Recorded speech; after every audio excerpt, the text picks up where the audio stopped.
Hello. आज हमारे आदरणीय प्रधानमंत्री मोदी जी के जन्मदिन पे बेरोजगार दिवस मनाया जा रहा है। युवाओं द्वारा बेरोजगार दिवस मनाया जा रहा है। ये यही वो युवा हैं जो कुछ दिन पहले हमारे प्रधानमंत्री में आस लेके 2014 में इन्हें प्रधानमंत्री बनाया था। अब प्रधानमंत्री बनाया तो इसमें कोई गलत है नहीं, लेकिन इन्होंने अपने ही प्रधानमंत्री को भगवान के रूप में देखने लगे थे और भगवान स्वीकार कर लिए थे। उनके सभी सही गलत फैसलों का सम्मान करने लगे थे और जनता ना होके वो हमारे देश के युवा जो एक मोदी समर्थक कहे जाते हैं या समर्थन की आड़ में उनके सभी सही गलत फैसलों का स्वीकृति से सम्मान करने लगे थे और अपने ऊपर लेने लगे थे। आज जब उनके रोजगार पे आफत आई है तो वो डिजिटली प्रोटेस्ट के इस दौर में जो डिजिटल इंडिया का सपना हमारे आदरणीय मोदी जी का था, उसी के माध्यम से वो उनका विरोध करने में एक माध्यम बनाए हैं। तो आज हम पहली बार लाइव पॉलिटिकल टॉपिक पे आए हैं, आपसे बात करने आया हूँ। बेरोजगार दिवस मनाया जा रहा है और हमारे प्रथम प्रधानमंत्री पंडित जवाहरलाल नेहरू के जन्मदिन पे बाल दिवस मनाया जाता है, क्योंकि वो बच्चों से प्यार करते थे। शायद हमारे प्रधानमंत्री नरेंद्र मोदी जी को बेरोजगारी और हम युवाओं को भक्त बनाने में मज़ा आता है, इसलिए उन्होंने हमें भक्त बना के रखा है, बेरोजगार बना के रखा है। तो आइए हम सब आप उनके जन्मदिन पे बेरोजगार दिवस मनाते हैं। और बहुत सारे जगहों पे आज प्रोटेस्ट हुआ, सारे युवाओं में आक्रोश है। वो अपने प्रधानमंत्री से रोजगार पे बात करना चाहते हैं, रोजगार मांग रहे हैं, आने वाले एग्ज़ाम के बारे में बात करना चाहते हैं कि एग्ज़ाम हुआ तो अलॉटमेंट लेटर क्यों नहीं आ रहे हैं, एग्ज़ाम नहीं क्यों हो रहे हैं, और एग्ज़ाम हो गए तो फिर हमारा ज्वाइनिंग लेटर क्यों नहीं आ रहा है, हमें जॉब क्यों नहीं दिया जा रहा है। और आपका तो वादा था कि 2 करोड़ रोजगार हर प्रतिवर्ष युवाओं को दिया जाएगा। वो सारे वादे कहाँ रह गए। और जब बात बिहार की आई तो चुनाव का माहौल है, तो आइए बिहार पे भी कुछ बात हो। बिहार पे ही आज हमारे नरेंद्र मोदी जी का सारा इंटरव्यू और सब चीज़ बिहार पे कॉन्साइज हो चुका है और बिहार हर वर्ड के साथ उनके बिहार जुड़ चुका है। फिर चुनाव ख़त्म हो जाएगी तो यहाँ से बिहार वर्ड उनके ज़ुबान से हट जाएगा। और ये प्रधानमंत्री मोदी जी या कोई भी सरकार क्यों ऐसा होती है, वो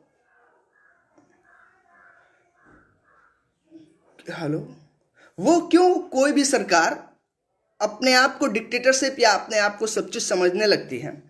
इसमें कहीं ना कहीं हम लोग का ही योगदान है। हम उन्हें सरकार नहीं, अपना पॉलिटिक्स और अपने समर्थक बन जाते हैं। हम किसी भी भीड़ के हिस्सा बन के उनके समर्थक बन जाते हैं। हमें अपना एक जनता की तरह एक सरकार से सवाल करने चाहिए हमेशा, और हमारे सवाल न करने का ही नतीजा है कि आज ये गवर्नमेंट इस परिस्थिति में आई है कि हमारे आवाज़ को सुनना छोड़ दिया है, हमें इग्नोर करने लगे हैं।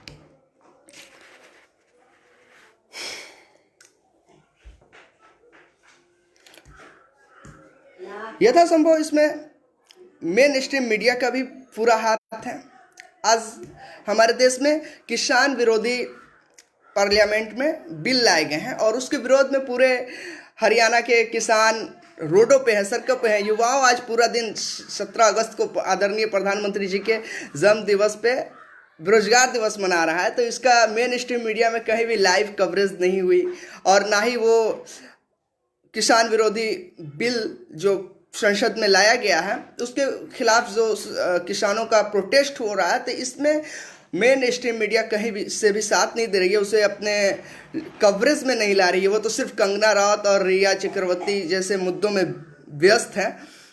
तो ये कहीं ना कहीं इसमें उनका भी हाथ है। उन्हीं के कारण ये सरकार अपने आप को डिक्टेटरशिप समझने लगी है और डिक्टेटरशिप जैसा रोल प्ले करने लगी है। मुझे लगता है कि राजनीतिक प्रासंगिक वस्तु नहीं है। राजनीतिक एक धर्म है और राजधर्म का पालन करना हर एक राजा का कर्तव्य है। अगर कोई राजा अपने कर्तव्य से भटक जाए तो हमें अपने अंदर का जनता का जो असलियत है उसे जगाना चाहिए और ऐसे राजाओं को उनका फिर से राजधर्म याद दिलाना चाहिए।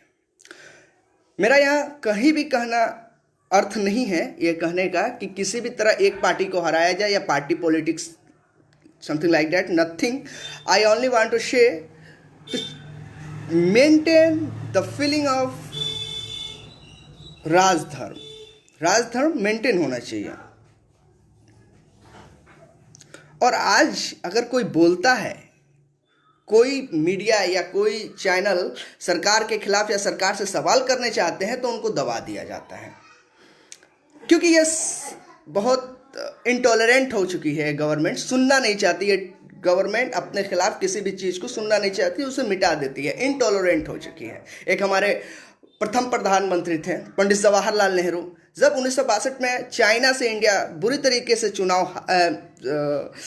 जंग हारा था 1962 का, तो राज्यसभा में उस समय हमारे कवि, हमारे बिहार के रामधारी सिंह दिनकर हुआ करते थे। राज्यसभा में जो मनोनीत किया गए थे पंडित जवाहरलाल नेहरू द्वारा, तो उन्होंने खड़ा होकर भरे सदन में पंडित जवाहरलाल नेहरू से सवाल किया था, क्योंकि उनके अंदर वो राजधर्म था। उन्होंने सवाल किया था और कविता के माध्यम से उन्होंने सरकार से सवाल करना चाहा था कि क्यों हमारा देश चाइना से हार गया। उन्होंने उसी समय एक कविता लिखी थी, उसके कुछ पंक्तियां यहाँ मैं आपको सुना। रे रोक युधिष्ठिर कौन यहाँ, रे रोक युधिष्ठिर को न यहाँ, जाने दे उसको स्वर्ग धीर, पर फिरा दे हमें गंडित्व गदा, लौटा दे अर्जुन भीम वीर, कह दे शंकर से आज करे वो प्रलय नृत्य फिर एक बार, सारे भारत में गूंज उठे हर हर बम बम का फिर मह्योच्चार। तो ये इस पंक्ति के माध्यम से रामधारी सिंह दिनकर अपने तत्कालीन प्रधानमंत्री नेहरू जी से ये आग्रह करना चाहते थे कि आप आर्मी को छूट दें। आर्मी की छूट की यहाँ वो बात कर रहे हैं कि आज फिर उस आर्मी को इस तरह से छूट दे दे कि वो शंकर जी की तरह प्रलय नृत्य करे और अधिकृत का चाइना के द्वारा, चीन के द्वारा अधिकृत किए गए भारत को फिर से भारत में लाए और भारत को अखंड भारत बनाने का और अपने भारत के ज़मीन को बचाने का कार्य कर सकें। आज फिर लद्दाख में हमारे ज़मीन कब्जा कर लिए गए हैं चीनियों के द्वारा। चीन की सेना हमेशा LAC पार करके हमारे क्षेत्र लद्दाख के क्षेत्र में आ चुकी है और हमारे प्रधानमंत्री जी कहते हैं कोई घुसपैठिया नहीं आया है, हमारी ज़मीन पूरी सेफ है। गृह मंत्रालय का डाटा आता है कि नहीं, चीन सचमुच हमारे ज़मीन में आया है, हमारे देश में घुस चुका है। और क्योंकि ये इसलिए हो रहा है कि संगठित नहीं है, देश चलाने के लिए एक सब अपने आत्म स्वार्थ में लगे हुए हैं। एक पार्टी के होने के बाद भी इनके अंदर संगठित तौर का कार्य शैली नहीं है। और एक बार जवाहरलाल नेहरू जी जब प्रथम सदन बनाए थे तो विपक्षी दल से 5 सांसदों को मंत्री का शपथ दिवाए थे और जब UN भेजना हुआ तो अटल बिहारी जी वाजपेयी को भेजे गए थे अटल में भारत का प्रतिनिधि बनाकर। तो वो किस तरह का संगठित तौर तरीका था, संगठित विचार था और वो देश प्रेम था, वो देश हित की कार्य थी। आज तो सिर्फ आत्मस्वार्थ, सिर्फ पूंजीपतियों के इशारे पे काम किया जा रहा है। यही कारण है कि आज देश में अपने देश का आधा धन, हमारे देश में जितना पैसा है उसका आधा धन मात्र 9 लोगों के पास है। 50% मनी इन कैपिटलिज्म इस तरह से हमारे देश में बढ़ चुका है। तो इन सारे चीज़ों से अब फिर से हमारा भारत कब कैसे प्रगति पे, हम एक स्टूडेंट होने की तरह हम क्यों ये राजनीतिक में क्यों आना चाहे, राजनीतिक हमारा मुद्दा नहीं है, हमारा टॉपिक नहीं है, फिर हमें राजनीतिक से जुड़ना क्यों पड़ा। या और लोग जो राजनीतिक के बैकग्राउंड से नहीं आते हैं, टीचर हैं, प्रोफेसर हैं, साहित्यकार हैं, फिर भी उनको राजनीतिक के आज इस फील्ड में आना पड़ रहा है, क्योंकि वो देश बचाना चाहते हैं। वो चाहते हैं कि देश फिर से एक नई दिशा में जाए, अपने डेवलपमेंट के रास्ते पे वर्क करें, पूंजीपतियों से इस देश को बचाया जाए।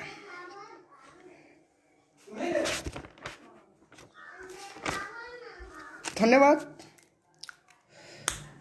फर्स्ट वीडियो था मेरा, और हम कोई नेता होता तो है नहीं कि बढ़िया बढ़िया भाषण करें। ये जो भी छोटा मोटा समझ में आया आपके सामने रखें। धन्यवाद।